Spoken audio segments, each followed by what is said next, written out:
Hey guys, and welcome to the Alabama Saltwater Fishing Report presented by Angelo DePaola, the Coastal Connection with eXp Realty. The first podcast to bring you the local inshore, offshore, and onshore fishing report, whether it's good, bad, or ugly. I am your host, Butch Thierry, and I am joined today with a new co-host. We got Tanner Deas with Dauphin Island Fishing. How we doing today, Tanner? I'm doing good, Butch, man. Thank you so much for having me on. Thank you for letting me be a part of this co-hosting thing. It's been awesome being a part of the podcast, meeting new people and meeting you, just kind of learning a lot. And this will be really cool to be part of the co-hosting, and maybe we can do this some more times. For sure, man. It's always good to have new perspectives and new information and just new brains. I mean, to be able to interview these guys better. I mean, I really enjoy interviewing the guys and just learning things from them. And it's pretty cool to be able to bring people really good information each week. So thanks for your contribution as always. Well, thank you so much for having me on, dude. We were just kind of talking about it a minute ago. The podcast is so awesome. The people that you have on here that contribute, Captain Richard and Captain Bobby and Patrick Garmison and all those captains there, and the insight that they can offer and the hours. So much knowledge, dude. Just so much. The hours that they spend on the water that other people can't access. I mean, my dad, he doesn't live here anymore. He moved away to Wetumpka, which is right outside of Montgomery, years ago. And I mean, he listens every week, tuning into the Saltwater Fishing Report, wanting to know what's up, trying to get that tug, trying to at least hear about it. Keep the finger on the pulse. Absolutely. Yeah. So it's cool what the podcast can do and the reach you guys have and how much you can learn and interact with new people. It's really awesome. It is, man. Thank you. It's been fun. So, we're getting new listeners each week, and I know you've introduced yourself a little bit, but just kind of tell us how your fishing spark began and a little bit about Tanner. Absolutely, man. So my fishing spark began, I guess you could say, as a child, just like anybody else. I got taken out on the water by my dad and his boat and with his buddies. And we caught a lot of fish, speckled trout and redfish in the past, and bass fishing and catfishing in a pond. And every now and again, some red snapper or king mackerel offshore with somebody and stuff like that. But it kind of all fizzled out for me. The older I got, I kind of moved away from it, and it wasn't really my passion. And then October 2020, I got into a really bad work accident and kind of got put on my butt. I was down and in a wheelchair for a few months. And on the injured list for sure. Yeah, definitely on the IR. There's no doubt about it. So coach sat me down, told me I was going to be done for a little while, sit in the wheelchair, rolling around, wishing I could move around some, and finally was able to. And I moved on. I got up out of the wheelchair, started walking a lot. And my therapist, he told me I needed to walk more. And I said this before when I talked about it some. I got real tired of looking at my apartment. You know what I mean? That parking lot gets old. So I started going to the beach, started walking around there some, tolerating it as much as I could, and started fishing when I was going. And it kind of all clicked. I really fell in love with the scenery, with fishing, with the atmosphere, the people that I was meeting. I was making a lot of friends on the beach. It was just great. You know what I mean? And catching fish, loads of speckled trout, loads of redfish, and just learning and immersing myself and all of that. And then catching some bigger fish like jack crevalles off the beach, and moving on from that, fishing in a canoe and other stuff now. And it's just really developed a lot from my injury and the passion that I found there. And so that's how I found fishing. And now I run a fishing report called Dauphin Island Fishing, and it's on Instagram, and I'm on Facebook, Tanner Deas, Deas. And I share all the fishing that I do. And in the future, I'm looking to grow to something different, charter business or YouTube channel or something like that once all this workers' comp and litigation is over with. Man, it's pretty cool talking about, how it kind of progressed. Pretty cool to check out the levels, of this was cool. This was cool to catch a fish. Right. And then why did that fish bite? Yeah, that's right. And then figuring it out why that fish was there, why it bit, what it bit. And it progresses from there, right? Like you catch more fish, and then, you start cleaning some, and then you're like, well, I'd like to tag and release these. And then it's just funny how the progression happens. Man, you really learn a lot. And I guess that kind of learning process and those questions and wondering about the fish and obviously chasing that trophy and that tug, that drag puller, that's the drug, that's why you're doing it. And I don't know. I just kept coming back for more, and I couldn't resist the passion. And now I hope it lasts forever. Yep. It will if you let it. That's right. All right, man. Well, I'm glad you're here with me today. Let's go ahead and get into this thing. We're going to talk to Blakely Ellis over at CCA Alabama. He's got some stuff coming up. All right, Blakely, welcome back to the show, man. What's going on over there in Orange Beach with CCA Alabama? Hey, man, well, I was about to say not much, but then I caught myself. I've got quite a bit going on, actually, so buckle up. That's right. Boat show season, right? That's right. Yeah, boat show season. We've got events coming back. We've got some fun tournaments to talk about. We've had some good news out of the hatchery in Gulf Shores on the Southern Flounder release. So I've got all kinds of stuff to talk about. Cool, man. Where you want to start? Yeah. How's the tagging? Are you guys booked up? We're not booked up yet. We've got plenty of space. So people feel free to come on down, bring your kids, bring some buddies. We've got the Mobile Boat Show. We're going to have Friday at 6:00 p.m. That's going to be our fish tagging all-stars. You've got Patrick Garmerson and Captain Patrick and Captain Richard Rutland are going to be co-hosting that tagging seminar on Friday night at 6 at the boat show. So that'll be a cool one for sure. So that'd be the one, if you had to circle one, you can make it. That'd be the one that I would want to try to make it to. For sure. The other ones are still going to be good. I've got a decent amount of knowledge and experience, and then Dylan with South Alabama, who runs the program, and also is undertaking the Southern Flounder research that Richard's been guiding a lot on.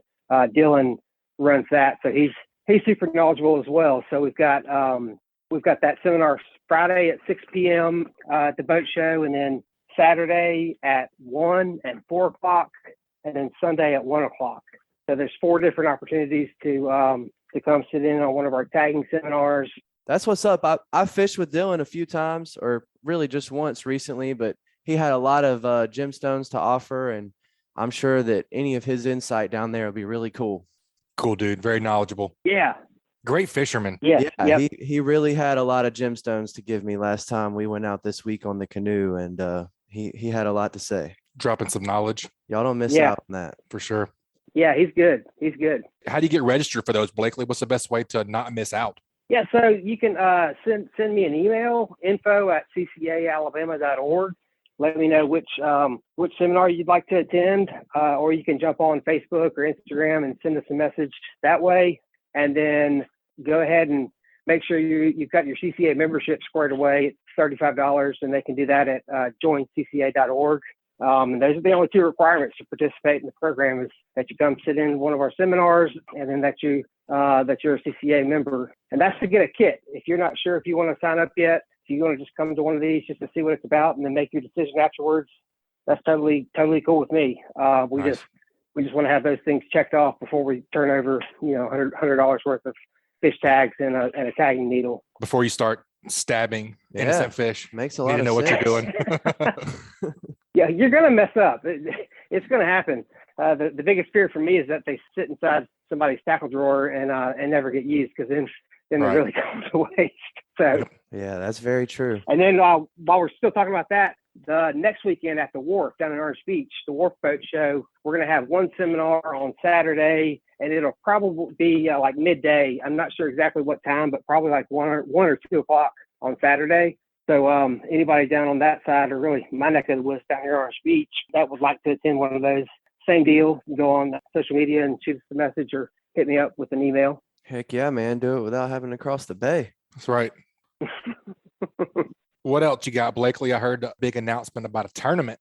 Yeah, man, this is something that I've been working on for a couple years now. So a lot of folks are probably familiar with the tagged redfish tournaments that the other CCA states do, called the Star Tournament, where they tag a certain number of fish with these special tags, and if you're registered in the tournament and you catch one of these fish, you win a boat.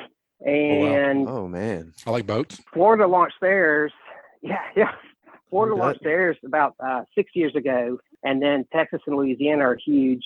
South Carolina has one, and I'm excited to let everybody know that Alabama is coming into the fold for 2022. well that is awesome. Sounds fun. Yeah. Yep. There's going to be a lot of excitement around it. We've got such a good group of tournament fishermen around here that I think will be pretty excited to jump on board. But I think this concept will also, it's enticing to everybody. So, and I can give you kind of the scoop on it. So the grand prize, we've only got one main prize, and that's going to be a 2022 Nautic Star 215 bay with a 154 stroke Yamaha, a tandem axle aluminum trailer. And that's going to be around a $62,000 package. And you could probably sell it for more than retail from what I hear. Probably not wrong on that. And that's why you're going to hear me, I always like to give credit to our corporate conservation partners and stuff like that, but I'm going to probably be singing the praises of Yamaha and Nautic Star even more, because I know that by them helping us, they're giving somebody else some bad news by squeezing us in here. So really couldn't have done this without that corporate support. For sure, man. Well, if folks want to get more information on that tournament, want to sign up, figure out what all is involved, what's the best way to figure that out? Best way to do that is going to be go to joincca.org, and that's our national website. And at the very top, one of the tabs is Star Tournament, and you'll click that, and then you'll go through the process. You've got to be a CCA member, which is $35, and then the tournament entry fee is $40. And it's going to run from Saturday the 28th of May. So it's going to open up that morning of Memorial Day weekend, and it's going to run through the Monday of Labor Day and close at 5 p.m. And we're going to release at least 30 redfish with these special blue tags, and they're going to be all over the waters within Alabama. And then if for some reason we don't have a winner by the end of the tournament, everybody that was entered into the tournament gets converted into a raffle, and we'll give the boat away to somebody. So somebody's it's going to be going home no with somebody. matter what. That's right. Yeah. So really excited about that. People can come by the boat shows and visit with me. They can sign up at the shows. I'm going to have some special little goodies for folks that sign up during the boat show. We've got some early bird sign up packages that we're putting together, and you're going to hear me talking about this a lot the next few weeks and months. Really excited about it, and I know we're going to see some good support from our anglers here in Alabama. Oh yeah, definitely, man. Well, that's awesome, Blakely. Speaking of giveaway, you gave away 4 boat show tickets and 4 boat show visors. And I just tallied up the results, and it was a landslide. Taylor Morrow's little brother completely mopped up on the likes on that picture of that big trout that was tagged. So, well, there you go. Yep. Done with. Man, those young kids, they know that social media, right? That's right. That's right. So what's the best way for Taylor to redeem his 4 tickets, Blakely? They'll have those at the will call at the boat show. Perfect, man. We appreciate you being on. Anything else? Let's see. Yeah. Got some good news out of the fish hatchery. Oh, that's right. So they had their most successful southern flounder spawn at the hatchery ever. Wow. Let's go. And if you'll recall, we've been supporting this thing from cradle all the way to release here, because we invested $200,000 in equipment at the actual hatchery that is just used for flounder. We've been, helping with those broodstock tournaments. And so I'm excited to announce that they smashed all previous year's records, and they released right at 100,000 southern flounder in Mobile and Baldwin County. That's incredible. About a week and a half ago. So golly, that's amazing. Yeah, it's great to hear. Yeah. I know they had some trouble there for a little while. Yeah, that's really awesome, man. Yeah, it was tough sledding, but it was really, really good to see that finally turn the corner and be so successful. And we're going to have a couple of those big broodstock female flounder at the boat show next to our booth in the Saltwater Fanatics tank. So very cool. The big girls. Check out those That's big right. mamas. I like it, man. That's very cool. Yeah, I'll definitely come check that out. It's a very cool tank. Yeah, for sure. Awesome, man. That's I think that's all I got for now. Awesome, dude. Well, we'll look forward to hearing from you next time, man. We appreciate you being a sponsor of the Alabama Saltwater Fishing Report and Great Days Outdoors, as well as everything else that you guys do, man. Yeah, you bet. Thanks, guys. All right, Blakely. Thanks for being on. We'll talk to you next time, buddy. Okay, thanks. All right, folks. We have a great Alabama Saltwater Fishing Report lined up for you this week. But first, let's see who's making the show possible. This week's Alabama Saltwater Fishing Report is brought to you by Sportsman Marine. Sportsman Marine has an extensive tackle selection of anything that local anglers need for saltwater and freshwater fishing, as well as boating accessories. They have the largest selection of the slick lure in Mobile and Baldwin County. They have AFTCO, Pelagic, and Saltwater Fanatics apparel along with other local brands. Go check out their Edgewater, Wellcraft, and Vexus lines of boats. They offer engine services with 5-star Yamaha and Mercury mechanics. Also, If you're looking for a street legal electric golf cart, go check out their Atric golf carts. Sportsman Marine on Highway 98, and they also have a downtown location next to Mr. Jean's Beans in Fairhope, Alabama. And also brought to you by Gulf Coast Shows, the Mobile Boat Show. The Mobile Boat Show opens March 11th at the Mobile Convention Center. It's the biggest show on the Gulf Coast with the best prices of the year on boats, accessories, tackle, and more. Whether you fish the Gulf or cruise the Bay, you'll find a boat that fits your budget. The Mobile Boat Show is the place to get all the information you need to get out on the water, and it's fun for the whole family. March 11th through the 13th at the Mobile Convention Center with lots of downtown parking. It's presented by Hancock Whitney Bank and worth the drive from anywhere. To find out more, go to gulfcoastshows.com. And also, Admiral Shellfish. Admiral oysters are available at select restaurants and can also be purchased by the public at Bonsecore Fisheries, Inc. and Ahi Seafood in Fairhope, Alabama. Call for availability. From a simple, nutrient-dense appetizer at home or a shucking party with friends, Admiral oysters will steal the show. Follow their adventures on Instagram at Admiral Shellfish Co. All right, Tanner. We're going to get down and get our first report of the day. We're going to talk to Chris Vecey over at Sam's Stop and Shop down in Orange Beach, Alabama. I know he's been doing some land-based stuff, so I'm sure you'll enjoy that, be able to pick his brain a little bit. But That's I know right, he does all kind of stuff. So let's just get the report. Welcome back to the show, Chris. How are we doing today, buddy? Man, we are doing fantastic. A little bit rainy today. This weekend's going to be a little bit chilly. It might be a good weekend to get in some maintenance on your boats and your skiffs and some things like that. What you been up to? I've been fishing quite a bit. Y'all can do all the maintenance and stuff in the cold weather this weekend. I'm going further south to go snow fish. Where are you I'll going? let y'all have it.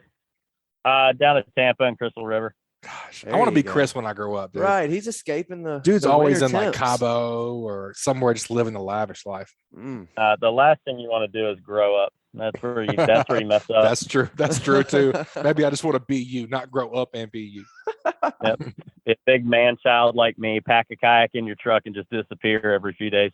Legit. I heard that. I got a canoe sticking 10 feet out the back of mine right now. That's right.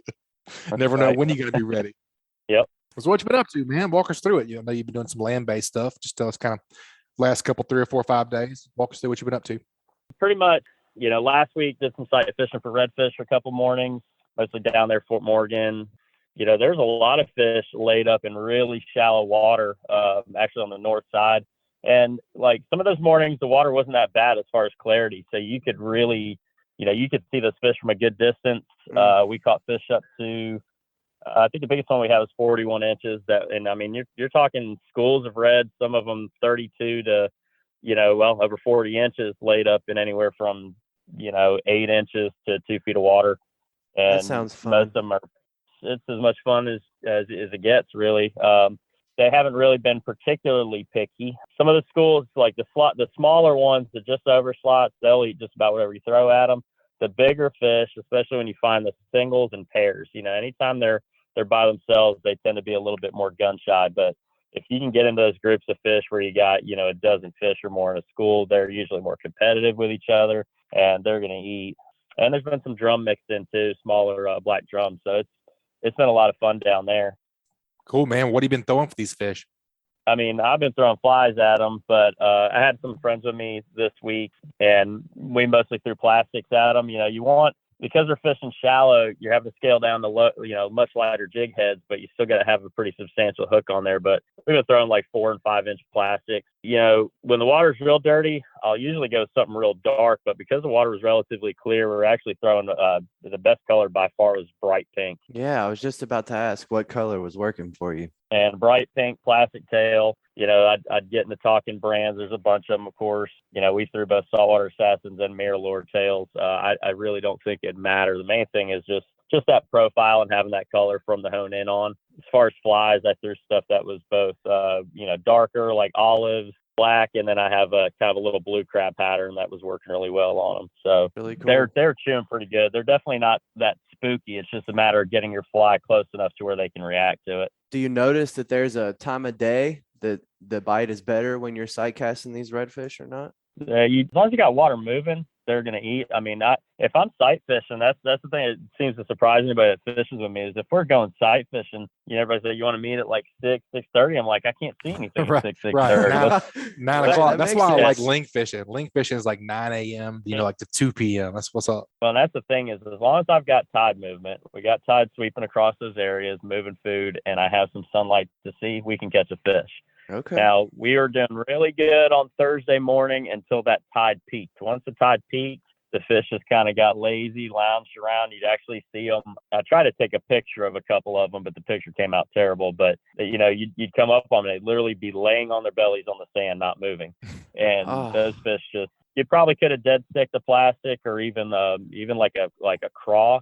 That's a very overlooked bait on those fish is a plastic craw like you bass fish with. But you can dead stick that bait in front of them, barely moving it, and just every now and then giving it a light twitch to get those claws moving. And those laid up fish will occasionally bite when you do that. Well, that's really cool, man. Yeah, it's bass fishing for big fish. Right. The only time I've actually ever seen a redfish out of the water, I was down on Dolphin Island just walking down the beach, and literally the white of the belly was the only part of the fish that was in the water. He was probably in 2 or 3 inches of water just sitting there.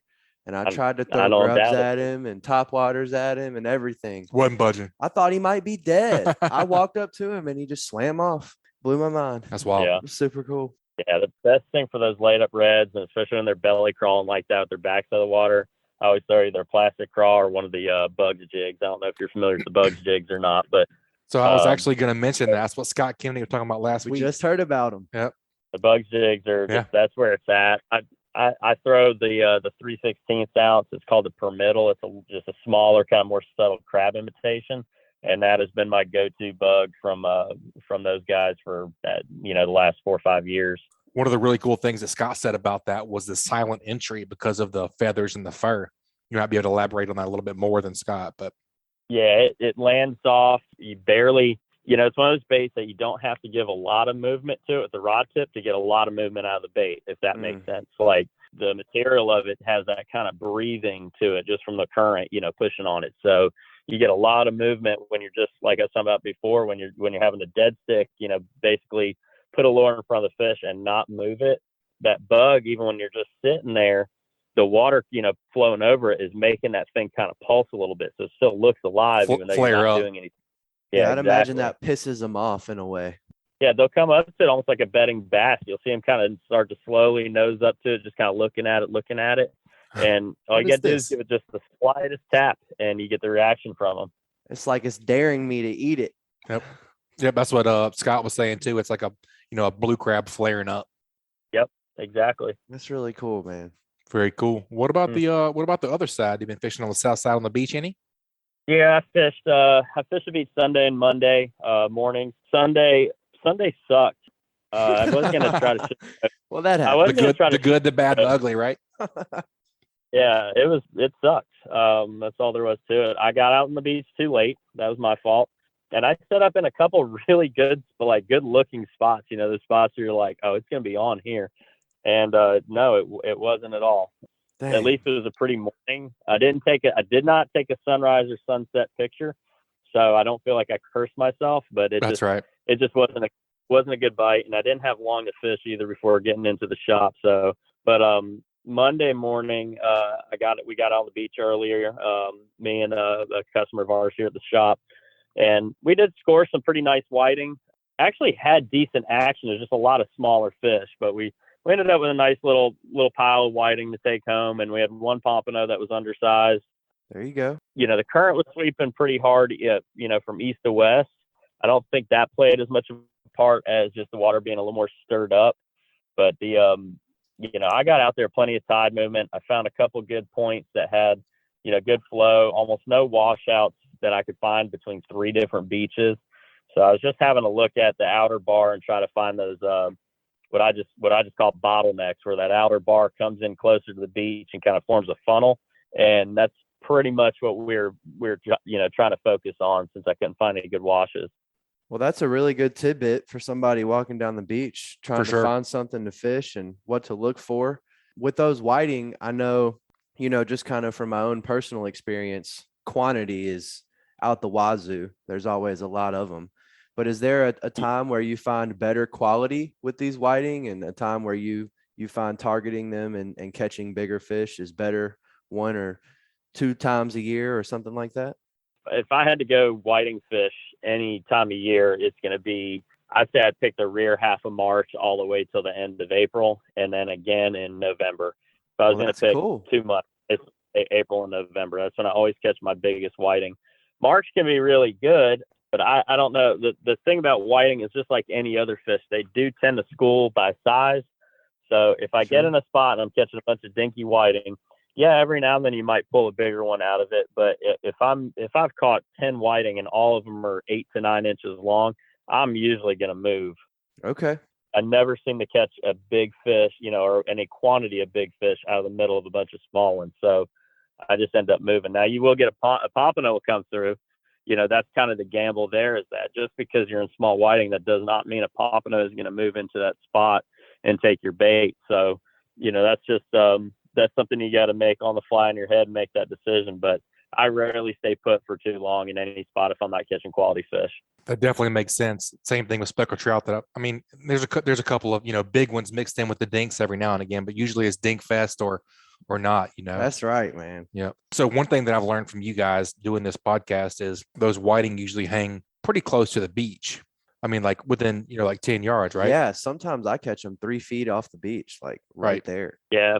If I can get them, if I can target, like if the waves aren't too bad where you can put your baits pretty much right in where the waves are peaking and breaking, that's where I feel like I'm going to catch most of my bigger fish. But you get those little pockets in close, that's when it gets the most fun, because if you have those pockets in close that have deep water, and the waves aren't breaking them, you can go down a really light spinning tackle and just a split shot and a hook, or even a smaller pompano jig and catch those whiting doing that. That's way more fun. Yeah, I have done that. My buddy, he's got a size 1000 pin battle, and we've definitely yanked some whiting out. Yeah, it's super fun. Mm-hmm. So whenever you talk about you mentioned picking up a pompano every now and again while you're whiting fishing, are you fishing multiple rods this time of year in different, alleys, I say, or are you fishing everything up close? Kind of walks through your setup this time of year, or does it change? Yeah, I'm definitely interested to hear about this.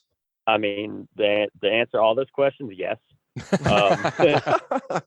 If I'm set fishing, and anybody that's fishing me any amount knows that I really, to be completely honest with you, I really hate set fishing, but yeah, me too. It has its time and place. And yeah, if I'm gonna get out there and I'm gonna kind of lay claim to a little washout or something, set rods, I'm always gonna fish at least 3 rods, if not 4. And okay. I'm gonna put them at different distances, and I'm gonna have different baits on them a lot of times. And I really feel like having an option and bait supply makes a very, very big difference. I don't like showing up to the beach with just shrimp. I don't like showing up to the beach with just, fish bites or sand fleas or something like that. I'd rather have the full spread. Now, if there was one bait, if I had to pick one bait to show it with, it'd be a ghost shrimp without a doubt, because that's basically the crack of the surf. Yeah, fish crack. But I really believe in having variety. And one thing about like the fish bites, for example, if I get out there and first thing I do, because, getting baited and all that takes a little bit more time. So usually before I've even packed my rods in the truck, a lot of time I put a piece of fish bites on them, because when I get to the beach and I get my spot set, I throw a rod out as fast as I can, just to have, because you're not fishing until your line's wet. And if we can get bait set, if I get that rig out there with the fish bites and I'm getting hammered on it, then I'll put out another rod with just fish bites. And as long as they're just hitting fish bites, I'm not messing with bait at all. Why would I? That saves you a lot of time. They're tougher. Yeah, it saves you so much time, and you're not wondering, is my bait on there? You're not worrying if you threw your bait off. It's definitely on there. And I would say like last year in particular is probably the best example, because the entire month of March, I guarantee I caught at least 70% of my pompano on just plain fish bites without using any kind of bait. So it just simplifies everything. Wow. Well, that's pretty cool. Pretty much from what I hear is, I go hit the surf a good bit, but it's really boring and it's hard for me to want to do it very often. So I feel your pain as far as surf fishing. And I think it's a little bit different on Dolphin Island than it is over in Orange Beach, Fort Morgan, Gulf Shores as well. I think so too. I think the fish that we catch, as far as set rig fishing on the island, less pompano and for sure, probably more hard heads or whatever. There's no telling. Lots of whiting over here, but typically I'm just, 2-rod Tommy. I'm out there, I'll throw one 10 feet, another one 20 feet. And if it's not good, I'll change those. And I'm not putting 3 or 4 surf lines out, and I am catching fish, but I'm not increasing my chances to come up on a good fish like a pompano or something like that, by having 3 or 4 lines out. And, the whole bait supply thing, having multiple baits, that's typically not something I do. Multiple baits to me is, especially if I'm surf fishing, it's just shrimp, whether they're fresh or dead or live or whatever, and fish bites. And typically I hardly ever go for sand fleas or ghost shrimp unless I'm like really dedicating a lot of time to be out there. Set rig fishing. Yeah. Yeah. And, makes sense. My girlfriend, she loves doing that. But when I'm by myself, I'd rather walk the beach and target trout or from what I flounder can tell, or she whatever catches else. more fish than you too. Hey, you be nice. But what you're saying is, is just kind of increasing these lines that you have out and changing your distances and having multiple baits or just going with fish bites and seeing if that's what works kind of increases your chances to get fish for people who are on, trying to do this, vacationers or trying to go target some fish with their kids, especially if you're wanting to do good fish. Right. This is a good tip. I mean, this is a lot of good stuff right here. Yeah. I mean, the main thing getting out on the beach, of course, or getting out fishing period is, just going. I like to, especially when I'm fishing by myself, I pick a target and I'm usually pretty stubborn. I'm going to fish a certain way for that certain species. And that's not others. you. You're not going to be stubborn, are you? Sounds like but then there's, knows. like that where, if you're bait fishing or especially surf fishing and you're just trying to catch fish overall, you want to do whatever you can to increase your chances of a fish finding your bait. So, instead of fishing one little spot in the trough, you really want to cover different depths, different distance. And by having different baits as well and being, having the wherewithal in your head to stop and switch baits when you're not having any action, makes a huge difference. And that's really more of my offshore fishing mindset of always having a good variety of bait, because there are going to be days where those fish don't want, bait A, they want bait B. And you're not going to know that unless you try something different. Absolutely. So I have one more question for you and kind of your beach approach before we talk about the pump stomp. You were talking about the bugs jigs and, targeting redfish with those. And, you're talking about fishing off the beach. Well, I was saying that I love to fish off the beach and target trout. That was my main staple that kind of really made me fall in love with. Yeah. Made me fall in love with fishing and just kind of turn this into my passion. And so I see other people, Southern Salt kayak fishing. He targets trout a lot with those bug jigs. Is that something that you've done? And use the bug jigs for trout. And when you are trying to target trout on the beach, what's your approach? What are you looking for, and what do you like to use and throw and all that? Yeah, I mean, first question as far as whether I use the bugs for trout, I'll be honest, I don't use the bugs as much for trout. I usually, if I'm back in the bay, there's certain, like a jerk bait to me is always going to be my go-to for trying to find a trout. Okay. But I fish twitch baits, I fish top waters a lot, and then I like to have flukes, just weightless flukes as well. But on the beach front, a beach trout, especially, off Gulf Shores, Orange Beach, Fort Morgan, how it is. Beach trout versus inshore trout are two completely different animals. Oh yeah. They're obviously I agree. They're more aggressive. Yeah, they're more aggressive. They're generally bigger on average, definitely heavier bodied than the inshore fish. If I had to pick one bait to catch beachfront trout on, it's definitely going to be a twitch bait. And same thing as I was going through before, I could start picking brand A, B, C, D. I'd say the Miralure MR17 has probably caught more trout down here than a lot of different twitch baits. Yeah. But I've really taken a liking to the Yozuri 3D inshore twitch because the hardware on it to me is superior. And then the body molding, as far as, how the body is created, it is far tougher. And on trout, that's not really an issue, but we're not just catching trout. You're getting into jacks, you're getting into bull reds, bluefish are probably the worst. Bluefish probably break more tackle than just about everything. But obviously throwing topwater is the most fun. It's just not always the best way to catch a fish. Absolutely. I would say my biggest trout, though, on the beach have largely been on either topwater or on jerk baits, though, as far as my bigger fish. So jerk baits, you can get them in so many different, profiles, bigger bait profiles, and that makes a big difference. And then for like fly fishing, I mean, I'd say at least 50% of my time anymore on the beach is with with a fly rod, and big trout definitely react to a fly on a lot of occasions when they won't touch, a bigger, louder, more gaudy, like hard bait or something. Sure. Absolutely. That's awesome, dude. So let's talk about Pump Stomp a little bit, man. It's getting to be that time of year. Let's do it. I know registration's open. Yep. Let's talk about that a little bit. Yeah, we started registration on Saturday. I wanted to wait until we got, until we had the shirts in hand. Last year, we had some delays on getting the tournament shirts, and with each registration, you get a shirt with your registration. Well, because there was the delay, by the time we had the shirts in, we had 94 registered anglers. So we had to do a lot of calling people. Oh, it's just the backtracking, trying to get everybody their shirts was a nightmare. So I held off this year until we had shirts in hand. We finally got the shirts in hand. So Saturday we opened registration. Registration is $25. $25 for a 5-week tournament.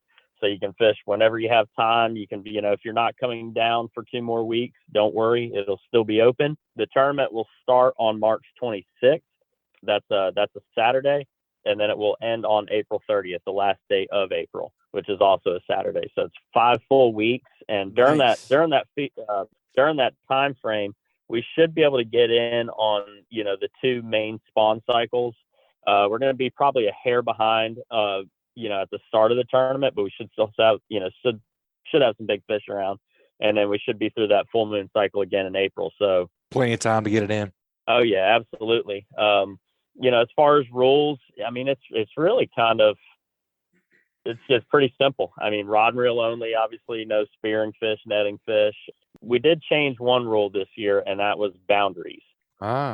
There were only a couple people that didn't like the boundary rule. It's one of those things you can't please everybody.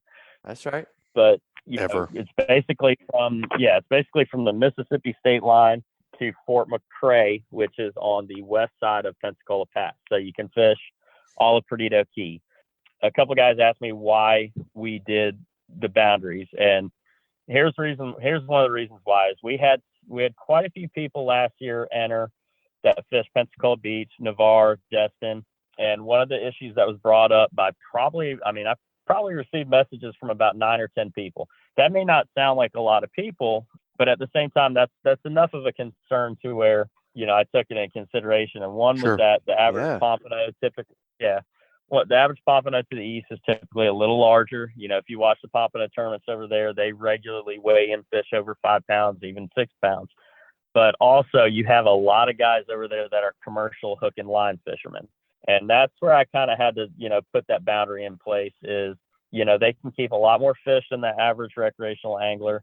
Here in Alabama, you're allowed 3 fish. Florida, you're allowed 6. The commercial guys, though, I'm not sure what their limit is, but it's obviously more than 6 fish.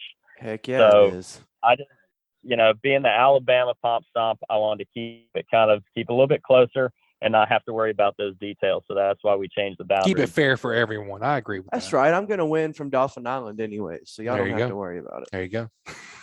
Yep. But first place prize in each category is $1,000 cash. For a $25 tournament, I'd say it's a pretty decent return if you win it. Heck yeah. Second place is a pretty nice rod and reel valued at we got a couple star rods, a couple reels from Penn. You're talking a combo that's gonna be worth probably $400 or so. There are some additional prizes, and I was kind of chatting about this with you guys before earlier. But so I have some other prizes coming, but with product shortages and not knowing when things are gonna come in and all that, I'm kind of staying vague on it because I may have to get creative in the end to come up with certain prizes or whatnot. But needless to say, we're gonna have a lot of great prizes, and not to ramble on too much about it, but we're also doing that collection for the hatchery. And that to me is one of the most exciting parts of it. The hatchery over here in Gulf Shores, they need more pompano to continue. They need at least 75 fish. So that first week or 2 weeks of the tournament on Tuesday, Wednesdays, and Thursday mornings, if you set up at either the East Beach parking lot, which is just a little gravel parking lot just east of Perdido Pass, or if you set up at Mobile Street down Fort Morgan Road, there's going to be marine resources guys there with the truck, that hauls the fish to the hatchery.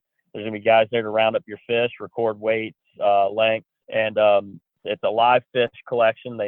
So they're going to come get the fish from you.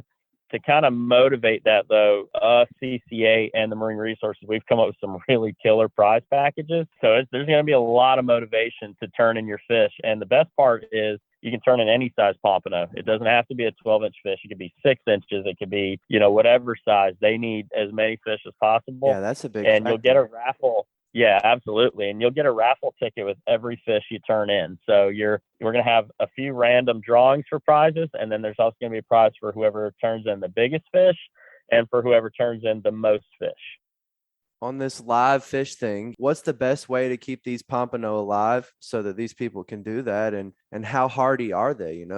It's really not something that I know much about. For sure. That's actually a good question. I'm glad you brought that up because I might have spaced out and not put it not thought of bringing it up. So pompano obviously are not, they need a good bit of oxygen. They're not the hardiest fish in captivity if they're not in a good sized container. What they're going to have is we're planning on having a couple guys at each site as runners. Basically, when you catch a pompano, wave your hands, do something, kind of signal them. They're going to come over and get that fish from you. In the meantime, just put it in a 5-gallon bucket. I think they're going to try to provide some buckets there.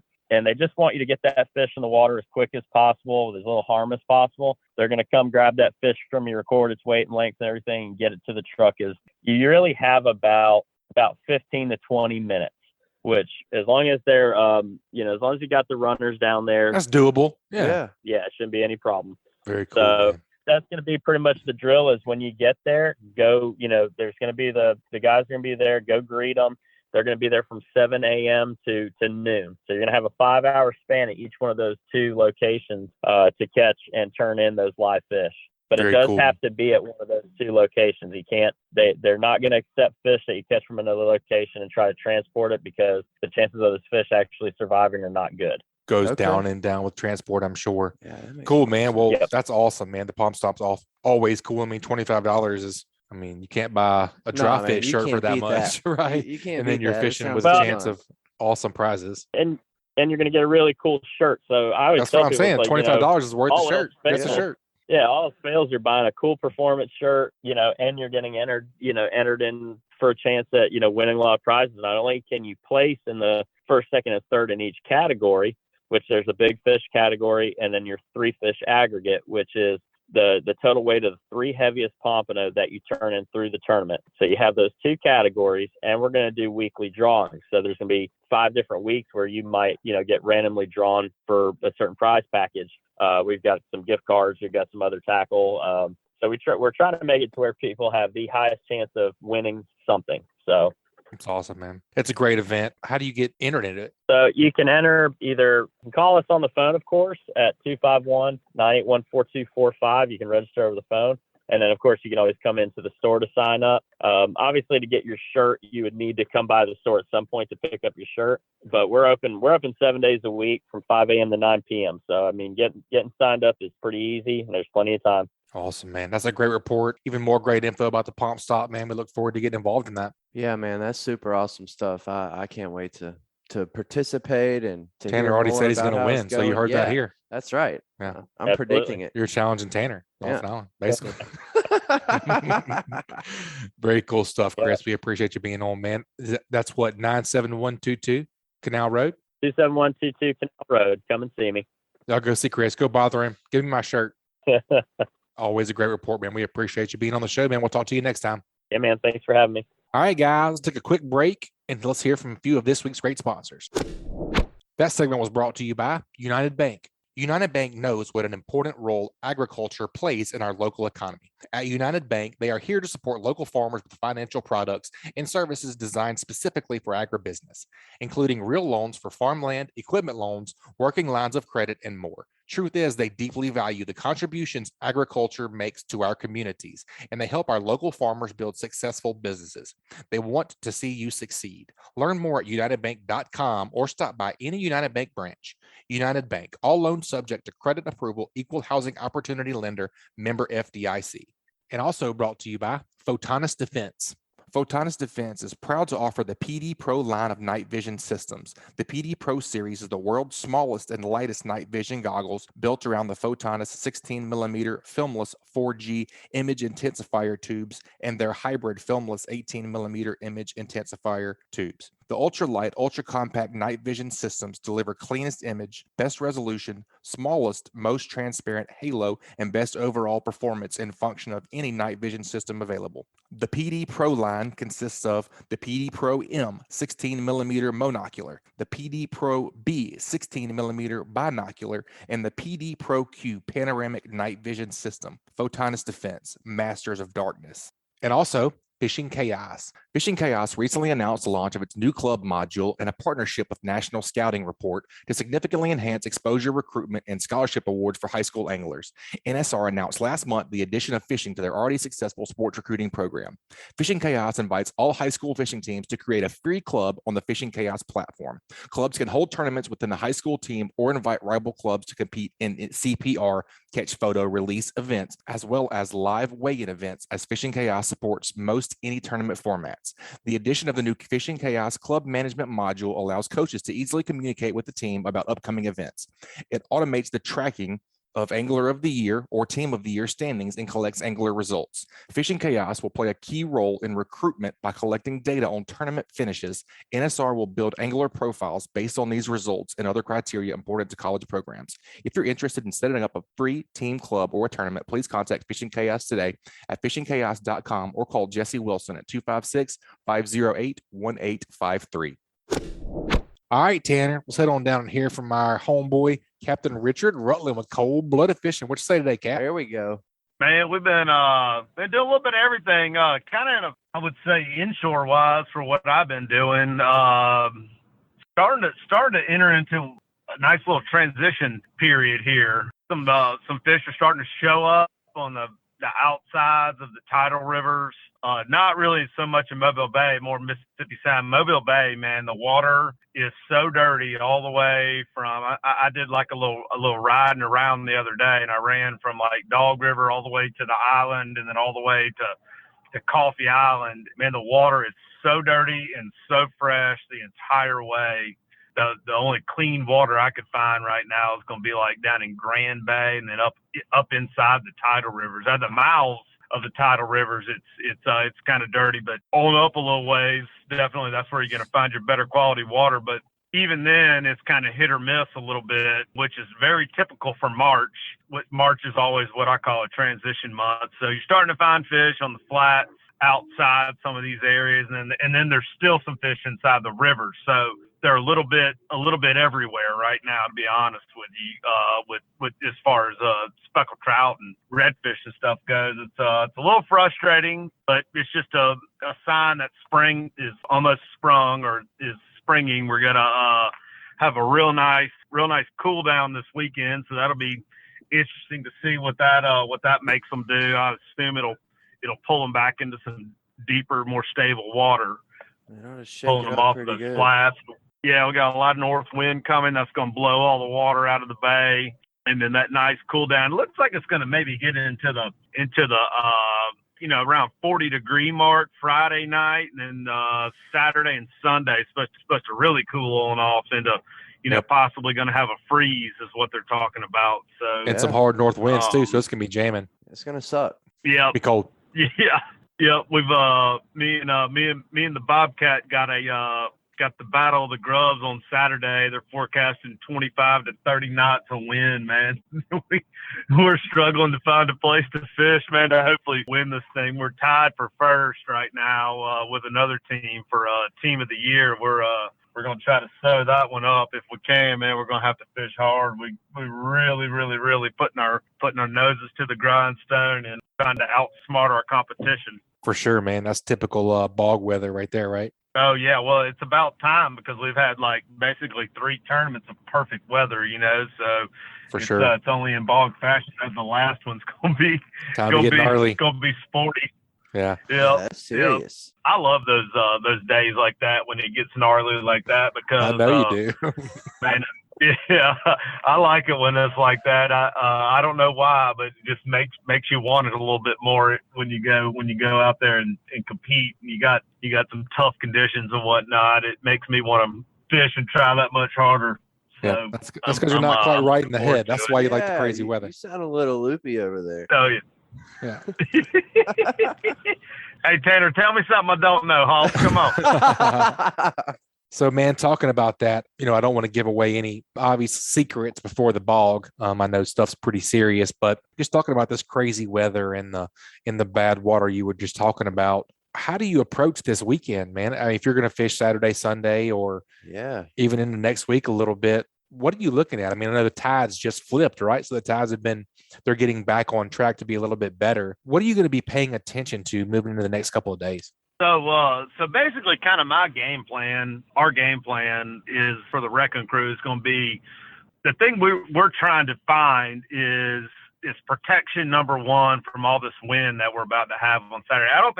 I think Sunday the wind's not supposed to be near what it is on Saturday, but for Saturday, what we know is going to happen is we're going to have low tide at Dolphin Island at like 5:30 in the morning, and you're going to have 25 knots minimum of north wind, which is going to blow even more water out of the bay and pull it all, pull the water off of all the flats. So what we're trying to do is find some deeper, more stable water, right, with it relative to where we know some fish are, where we have found some fish.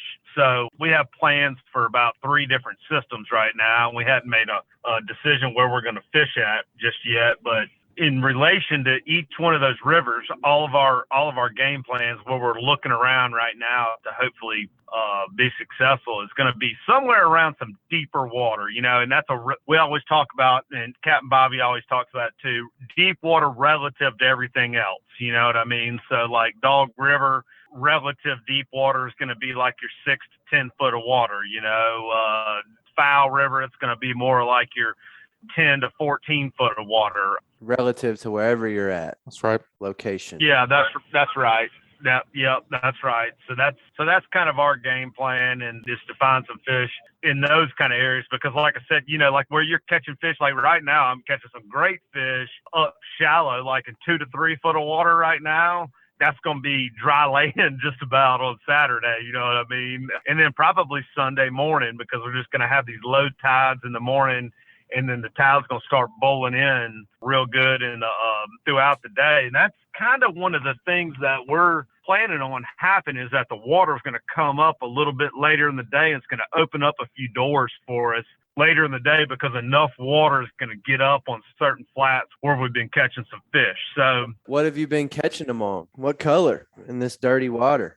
Slick lure. The goblin's been good to me. The B-cat's been real good to me. And then some of the clear water systems, the Tux color, that's kind of got the more of the natural greenback, silver belly, has been real good. Caught a few fish on some jigs this morning down on the bottom using the old school baby bass fluke. Okay. That Zoom made good color. Oh yeah, that one was that one's been good to us. And then the little slick, the lemon color, like the kind of milky chartreuse color, has been producing as well on a jig head. Yep. I can't give away the location or anything, but that lemon color caught that 27-inch I was telling you about earlier, Butch. Good one. Yeah, big fish on a small lure, but it's a great color. Yeah, I tell you, I've always laugh at my buddy Eric Nelson, who used to tournament fish with back in the day. We talk about, kind of throwing big baits at big fish and everything. He was like, man, elephants eat peanuts, That's a fact. Right. That 3-inch paddle tail works more than you think. Yep. Oh, yeah. Yeah. That's a nice little easy snack. Doesn't take a whole lot of energy for a big girl to pick her head up and inhale something little, but it does take some effort for them to chase down a mullet or a pogey or something of that nature, so a couple different ways to think about that. For sure. What do we miss? What you guys been picking up on lately that we haven't covered? What you got for a tip? I'm just starting to, in general, just kind of look to the future a little bit and starting to want to pick up some of these fish that are going to start showing up on some of the flats in open water, like down in Portersville Bay, Grand Bay, Sandy Bay, all those little areas down there in the Mississippi Sound. Heron Bay is obviously another place that I'm going to be looking around at. That's where you're going to start to see a lot of these springtime school fish start to show up here in the next couple of weeks. And so that's kind of what I'm looking forward to. The other thing I'm really looking forward to too, that should be starting to happen any day now, is Dixie Bar and the bull red thing should start to happen before we know it. Big schools, huh? Yeah, it always seems like right around the wharf boat show is when it's kind of my little rule of thumb of when that's usually happening. That usually is about mid-March. I don't even know when the wharf is scheduled for as of now, or if they're even having that. It's actually this year. next I hadn't heard a weekend. thing about it. Yeah, I think it's 2 weekends from now. So I mean, so that's generally when I start to get excited about those bull reds starting to show up down there. I know Captain Patrick's been catching some bull reds in a couple of places, but it hadn't, to my knowledge and what I've seen, I've gone down there and looked a few times. I haven't found them down there around the mouth of the bay, but of course there's a bunch of dirty water down there too, which is not helping anything. Yeah. Hopefully this little system that we're getting coming through here is not going to dump a bunch of upstate rain and further muddy up the bay, but we'll see and have to live with it. But generally speaking, that should be happening before we know it. Well, with this transition period, when do you expect to see trout, out on the beaches or in the shoals What's over next? here in Yeah. our area? Like, what do you think? Because, I mean, in the past week or two down on the island fishing land-based and in my canoe, I've been starting to see them, and most of the trout that I am seeing are legal. I don't know that I've caught an illegal trout at all. And my buddy Matt Swigham's, he just caught a 25 the other day at Little Billy Goat Hole. Right. So, I mean, they're there. But, I mean, when do you expect to see the majority of them there and maybe more of those bigger fish move in, just fish that aren't residential fish coming out of these rivers, coming to the shoals and to the beaches? That's right. For the most part, that's generally, as the calendar goes, that's usually about sometimes like an April game is when I always kind of look for that to happen. I have seen it happen earlier, like where like the fish are acting, April fish are acting like showing up in March. Right. And then I've seen it the other way too, so fish, I always tell everybody fish don't have a calendar that says, hey, I got an appointment at the Dolphin Island Shoals on March 28th. I got to be at. They don't keep them in their pocket. So on top of that, fish don't have a calendar. Wesley Holman's great tip last week was fish don't have pockets to keep their calendars in. Fish don't have pockets, man. Just That's so right. you know. That's funny. So I just kind of start watching the water temperature, and just watching a trend. And it's funny like in the springtime on you get like a little bit of a warming trend. That water temperature starts to sneak up into the low 70s and whatnot and stabilizes there for a couple of days. You'll see them show themselves for a little bit. And then it's like we'll get a little bit of a cool down and then they're gone, That's right. I think that's why I caught what I did. I just went with Dylan 2 days ago and it was a complete struggle bus. We couldn't find a trout. We couldn't find a flounder. We couldn't find a redfish. Hell, it was hard to find a sheep's head. Right. Yep. And that's the sensitive side of springtime is you got to kind of pay attention to the trend, warming or cooling trend. What's the going ups on and with downs. The water temperature? That's exactly right. But the one thing that you got going for you with the speckled trout is that right now we're kind of starting to see what I would call a little bit of spawning activity. We're coming up on the full moon, I believe, is next Saturday, not this Saturday, but next Saturday. And some of the fish we've been catching, I've got like a little bit of red on their bellies, like they're down on the bottom, kind of starting to act like they're wanting to spawn. And it's definitely been warm enough for them to want to get in that mood. But like I said, with this little cold front that we got coming through, it's probably going to change things a lot too. It's going to check all that up. Yeah, it's going to, I would imagine, shake up that whole trout bite that I experienced, and anything that was warming up down on the beach or towards that area, it's all going to get canceled out by this weekend. Yeah, you talked about the beaches. I tell you one thing, I'm always like Mr. Early on the beaches, right? Because the beach fishing is like one of my favorite things in the world to do is catching those fish on the beach. So I'm always down there in March and April checking those beaches, and I'm always striking out. But I tell you one thing I do find on the beaches kind of early, like in March and April, is redfish. I have absolutely had some ridiculous days on the beaches, sight casting redfish. Like when you just, when the water gets clear down there and you get the right conditions where you don't have a bunch of surf crashing in and stirring up the water, just I've had days where you've gone down there and sight casted 60 plus redfish in a day, on kind of on the Gulf side of the west end of Dolphin Island. Oh yeah. Whatnot, looking for the trout, Oh yeah, looking for the trout. And so, but that's usually, for whatever reason, every year, it's usually like a late April, May thing for me when they start to get out on the Gulf side. You'll have years where it'll be a little bit earlier than that, but man, it never hurts to go and look. That's for damn sure, That's right. Like I said, you never know what you're gonna find down there. I've had some just unbelievable days down there doing that. Yep, very cool. We actually just published the saltwater wade fishing tips for catching speckled trout in the surf, and that was an awesome article that you did in Great Days Outdoors. Oh, y'all posted my article in your magazine? It went published yesterday. Whoa, get out of town! We thank you for your contribution. Let's go. Yeah, always thank you for your wisdom. Yes, sir. Yes, sir. Well, man, that's an awesome report, dude. I know you got an offshore boat and an inshore boat. I mean, I think they announced today snapper season is going to open, May 27? Is that correct?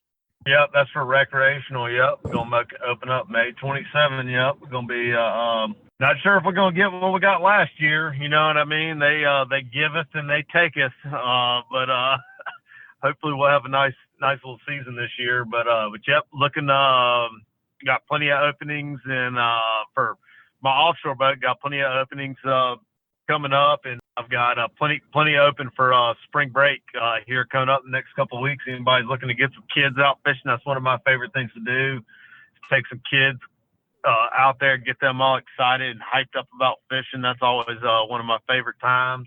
Heck yeah, man. You want to hit that hot May and June bite, you better get with me, because it's going quick. Lot of them.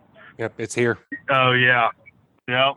They're going like Krispy Kreme go nuts when the hot sign's on, huh?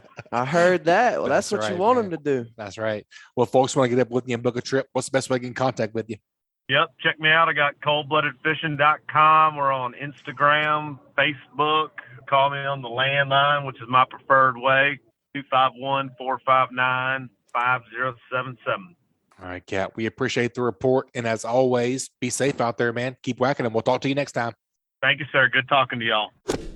All right, folks, that's another awesome report, and it was brought to you by Riccadoni Family Dentistry. You're going to need a good dentist, so you may as well make an appointment with fellow angler Josh Ricciardoni. He provides services for all ages and accepts most dental insurances. Do not let an achy tooth ruin a day on the water. Call today to book an appointment at 251-342-6672. And also brought to you by the Hunting Exchange. In this day and age, we all know it's a struggle to sell hunting equipment on a large social media platform, and that's where the Hunting Exchange steps in. Hunting Exchange is an app for iOS and Android that gives you a one-stop shop to buy and sell your hunting gear. Whether you're looking to sell your bow, broadheads, technical apparel, stands, saddles, or anything in between, this secure platform allows you to buy and sell gear with confidence. As a buyer, each dollar you spend is insured by PayPal, and as a seller, there are no hidden charges like other platforms, and listing items is also free. Gone are the days of having listings removed from Facebook and worrying about being banned and removed from groups for wanting to sell something as simple as your bow or knives. So head on over to the App Store or Google Play and experience a new hassle-free way to buy and sell hunting gear by downloading the Hunting Exchange app today.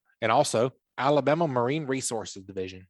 The Alabama Marine Resources Division reminds all recreational anglers who harvest gray triggerfish, greater amberjack, or red snapper that their catch must be reported through Snapper Check. This includes vessels, kayaks, and shore anglers who possess any of these reef fish. Reporting is mandatory and must be done prior to landing fish in Alabama, regardless of where the fish were caught. Anglers can report to Snapper Check online at outdooralabama.com or through the official Outdoor AL app. For more information about Snapper Check or any of the 2021 fishing seasons, please visit outdooralabama.com.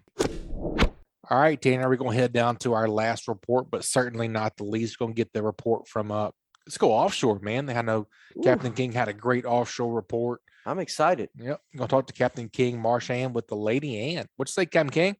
Oh, it's all going good, Butch. How y'all doing? Good, man. I have my co-host, Tanner Deas with me this week. Nice to meet you, Captain King. Tanner. Yeah, man, Tanner. Man, I got a bone to pick with you, Tanner.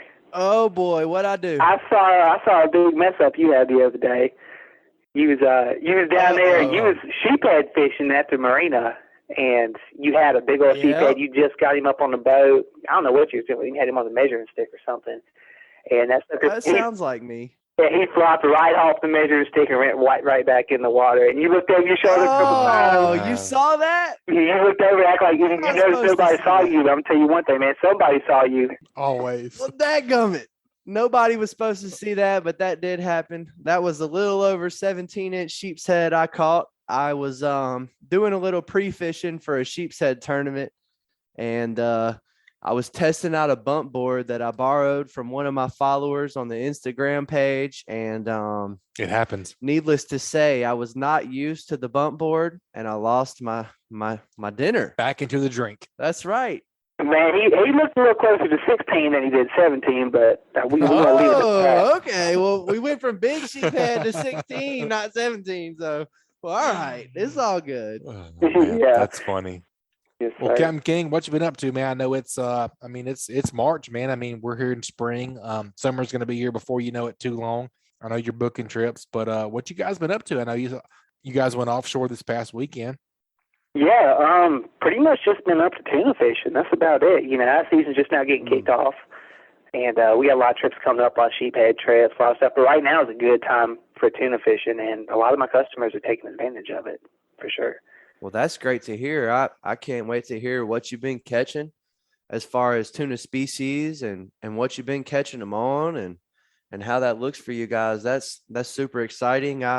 I happened upon some yellowfin tuna last night and did some home rolls. So, Ooh, delicious. right. I can't wait to hear what you've been doing and what you guys have been catching out there, man. That's awesome because Well, man, tuna we've, are delicious. Sashimi. There's no other secret to it than that we've just been fishing really, really hard. You know, I had a trip a couple of days ago, and you know, this time of year the tuna fishing is just always better. The water is usually pretty because you know all that snow and stuff from up north hadn't melted off yet. So right now we still have a good chance of having pretty water in pretty close, which we did last weekend. It was in blue water, was probably within 60, 65 miles, somewhere in there. But we went out there, got started at a couple of places, and just kind of picked a few here and there. You know, we ended up with a really good trip. I think we ended up with like 7 yellowfin and 50-something blackfin and all other kinds of species. But it was a good trip, but it wasn't easy at all. It wasn't easy at all. 57 fish sure sounds good. Hard work or not. Yeah, it is, man. But it's just so different on that tuna fishing. You know, some days you pull up to the first place and you catch them all one kind of way, or you may catch them all chunking that morning, or you may just do really good. This time it wasn't like that. We went to one place and, you know, we caught a few here, and then we went to another place and we caught a few there, and just it wasn't great anywhere, but it was okay pretty much everywhere that we went. And the hard work just paid off, you know. We have traditionally, you know, we tend to fish 5 or 6 different ways, and we had to go use every way that we knew how to tuna fish in order to catch one. And we pretty much caught one every kind of way that we tried. Well, that's really cool. I mean, were you guys catching them on poppers or jigs or live baiting? Were you live chumming? What were you doing? Were you pulling up on big schools that were popping off? I've seen some Instagram footage and stuff like that, but I've not experienced any of that for myself. So I'm interested to hear what you're seeing. Yeah, so I guess, you know, kind of give a rundown of it. When I tuna fish, we fish 5 or 6 different ways. You know, we troll slow, we troll fast. I fly kites for them. I bump around live baits, a live chum, and I chunk. And on this particular trip, it's kind of funny because all the fish that we caught, you know, you think of tuna fish, you think of, you know, early in the morning, late in the afternoon. That's not the way that it happened. We caught 0 yellowfin at night, 0 yellowfin during daybreak. All the yellowfin we caught was in the middle of the day. Noontime, man. Every single one of them was right there. We're right there. It's probably between 10 and 3 o'clock, I'd say. 10 a.m. and 3 p.m. it's about as That's noon awesome. as We it caught gets. some while we were chunking. We caught a couple of them live baiting. I caught some trolling. There was no particular way to really get on these fish. And even when we caught them one way, you'd catch a couple of them and then they would completely shut down and they would stop. So you had to use your other resources and try something completely different that's worked for us in the past. Okay. And it's just a total grind, man. The whole entire time was just Did you kind of find changing methods would yield a fish after you were fishing one way, you kind of changed methods and then you fished another way? Did that spark another bite? Oh, yeah, 100%. So one of these places, we trolled around for 45 minutes, an hour. We caught one, and then we didn't get anything else trolling. And so we sat there and we did the chunking method. I don't know how many people are familiar with chunking, but pretty much you've got some guy throwing over pieces of chum, and then you've got guys next to him with just a straight hook on, and they're sending that chunk back that looks just like the chum that's going in that chum slick. And we got on the bite, and we caught one, and then we caught two, and then we had two on at a time, and then just as soon as the fish came up, they quit, and it stopped. So, and we sat there and we chunked for another hour and a half because that's the way they were biting. And then, it seems like once the bite was over, the bite was over. So I guess let's say with that, man, when you get one on, you need to take advantage of them while it's going on. So Captain King, I heard that you've been catching a lot of these tuna. You're talking about meat chunking a lot for them, kind of chumming them up and then throwing out a free line of, fish chunk or whatever it is that you're using for bait for these tunas. Are you catching any on artificials? Are you slow pitch jigging them? Are you vertical jigging these fish? Are you catching them on poppers? Is there anything that you're doing to catching them on metal or hard plastics or anything like that? There's no way that I could tell you a specific way that we caught these fish. Like, it's different every time I go offshore. I mean, and I've even had years that are different. Like, some years we catch them all doing the traditional chunking method, like all of them. Like, all the yellowfin that we caught was all chunking.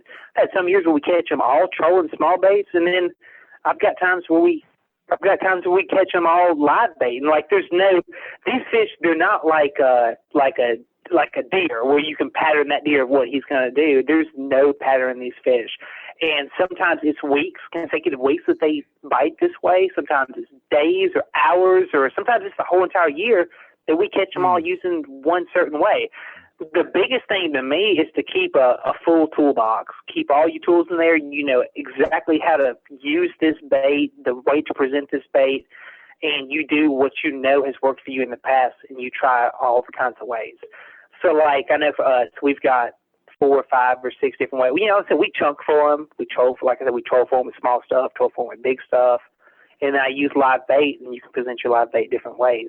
Well, what type of stuff are you trolling for them with? I'm sorry. I'm not somebody who knows, so I'm just curious. What are you trolling for these tunas? There's 2 ways to do it. You can troll with fast, with bigger stuff, like an islander, or you can put a big lure out there. Or you can troll slow for them with smaller baits, smaller dusters, smaller lines, smaller ballyhoo. And the difference, okay, so people maybe listen, the difference in the speed is when you're trolling a bigger bait, an islander or a lure or something, that lure doesn't actually reach its full potential until you get up to a certain speed. So let's say you're trolling a lure at 4 knots. You look back there and he's just kind of dangling in the water. He's kind of just making some motion, the skirt's moving. But when you troll that lure at 8 knots, he's coming up and he's gulping air. He's going back down and making a smoke trail. And he's coming up and gulping, and the whole lure seems to be working at its full potential. And I can't tell you why they like one over the other. They just sometimes they want that faster speed with that lure doing what it's supposed to do. Sometimes you have to go at a slower speed to where the lure is kind of use a lighter bait where it's kind of skipping on top of the water, resembling a flying fish maybe. As far as the trolling, like I said, there's only really 2 ways that I troll, slow and fast. And depending on what the fish are doing or what I caught them on dictates how I decide to troll and what kind of baits I decide to use. I don't know if that answers your question or not, but. Oh no, to me, that's just a big bit of information there. It's something that you probably wouldn't understand or know until you'd spend a lot of time out there doing what you're doing. And for anybody targeting tuna and listening to this thing and trying to do what you're doing, that's got to be a crucial piece of information and something that they take and just, kind of keep to heart and what they're doing and what they move on to do and how they fish the areas that they're fishing. So I really appreciate you sharing, and thank you so much for what you've had to offer. It's been great talking to you. Oh, yeah, man. Yeah, for sure. I appreciate y'all asking, making me dig deep in my box to figure out what I'm thinking about when I go out there. Well, we could sit here all day and bounce questions off of you. I could take these tuna questions and go to Wahoo and everything else. So we'll just leave it at what it is. But it's been a great time talking to you, Captain King, and can't wait to have you on next time. Yeah, man, I appreciate y'all guys. I really do. That segment was brought to you by L&M Marine. L&M Marine has something for everyone from small hunting boats, pontoon boats, to bigger bay boats and offshore hybrids. L&M Marine LLC prides itself on its customer service and knows how important it is to have someone you can trust and to be taken care of. They are locally owned and regularly support the community. L&M Marine provides superior customer service and has an entire team that consists of professional sales members, finance experts, service technicians, and a knowledgeable parts and accessory staff to support you. Go visit their friendly, reliable, and experienced staff, now located only 6 miles north of I-10 at 34600 Highway 59 in Stapleton, Alabama, or give them a call at 251-937-1380. And also brought to you by Killer Dock. As anglers, we put a lot of time, money, and passion into fishing, but most of us do not have a fish cleaning station that we are proud of. Many of us are suffering from dock dysfunction. A rod and table with rusty metal, this is just no good. But the dock enhancement that we've all been waiting for is finally here. Killer Dock uses marine-grade aluminum to make fabulous fish cleaning tables and stunning canopies that will keep us out of the sun. Killer Dock combines durability, function, and design to uniquely upgrade your entire dock experience. Visit killerdock.com to see more. All right, Tanner, before we get out of here, we got to do What Did You Learn, man? I know I picked up a bunch this week. Do you have anything in particular you picked up from this show? That's right, man. It's the last bit of the podcast. It's one of my favorite segments. What I picked up today is that kind of number one for me, and something that I do a lot, is that maybe the sheep's head aren't on their way out. Maybe we've got, another 2 to 4 weeks of this bite. Captain Richard, kind of referred to Captain Patrick Garmison and Captain Wesley Hallman there and what they've had to offer in the past few weeks. Maybe these sheep's head are going to stay around. They've got this cold snap coming up on Friday. We all kind of feel like it's shaking things up, and I definitely kind of expect it to keep some sheep's head around tight on the land, like I've been catching them on the pilings and on the jetties here. I don't imagine that they're quite at the oil rigs yet. So it was kind of not what did I learn, but a big confirmation to hear Richard say that maybe they're sticking around. And it was really interesting for me that the bug jigs were brought up again. Here we are 2 weeks in a row. Redfish get brought up in the middle of a speckled trout conversation or whatever, and bugs jigs get brought into it. So there's got to be something to that there, and what they've got going on. I've heard a lot about their trout rigs and kind of what they kind of make for speckled trout. And it sounds like Christopher Vecey hasn't had much success with those bugs jigs for speckled trout, but I have seen other people pursue that lure and have success. So, it sounds like bugs jigs is going to be something that I check out on my own time, whether it be for targeting redfish or for targeting speckled trout. Sounds like a really interesting lure. So I'm kind of excited to open my doors to that. And another thing that I felt like I learned is that Captain King was talking about tuna and talking about how he catches them so many different ways. And it's just so crazy how many different methods can be applied to catching these fish. And, maybe application as in I've done this method for an hour and now I need to apply this new application, this different method to catch these fish because they've seen this other method for the past hour or two and they're not eating on it anymore. And it's just, it's really fascinating what these fish pick up on, while you're out there fishing for them, how fast that bite may diminish and go away. Whether it's tuna, whether it's triggerfish, that offshore fishing it's a different breed than what we've got going on inshore and what I deal with all the time. So it's really cool to be able to ask questions and hear what these guys have to say. Thank you so much for having me on, man. It's been a great podcast. Thank you for having me. I've really enjoyed it. Hearing all these guys talk about all their fishing and just being a part of it is awesome. That segment was brought to you by Foster Contracting, Fortified Roofing Pros. Do you need a new roof? Do you have wind or hail damage? You may qualify for a free roof. Foster Contracting will inspect and provide you with an estimate, stress-free, and they will handle your claim with your insurance. Your roof is your first line of defense this storm season. Sit back, relax, and enjoy your day. Foster Contracting has you covered. Check them out at www.fortifiedroofingpros.com or give them a shout at 251-447-2978. And also brought to you by Dixie Supply and Baker Metalworks are proud to be your metal roofing headquarters for over 40 years. Save time and money by buying from the most reliable manufacturer on the Gulf Coast. Buy it today, pick it up today. With the addition of their new store in Cantonment, Florida, they now have 8 locations to serve you. Dixie Supply and Baker Metalworks, your metal roofing headquarters. Tanner, glad you got to join me today. It's been a really great podcast, and I can't wait till these people hear what we've gotten to learn and talk about, man. It's good stuff. If folks want to follow your shenanigans and all your fishing adventures on Instagram and Facebook, what's the best way to follow you? If you guys want to check me out over at Dolphin Island Fishing, all one word, I'm on Instagram over there, and then I'm on Facebook as well at Tanner Deas, Deas. And if there's the rare chance that you're on TikTok, I'm over there at Dolphin Island Fishing as well. I've not produced any content on TikTok yet, but it's something that I'm going to open my doors to pretty soon. That wraps up another great show, folks. Please subscribe, rate, and review wherever you listen to podcasts. If you'd like us to email you the podcast each week, just text the word fishing to 314-665-1767. Again, just text the word fishing to 314-665-1767. Subscribe to our email list, and we'll send you the new show each week. You guys keep whacking them. We'll talk to y'all next week.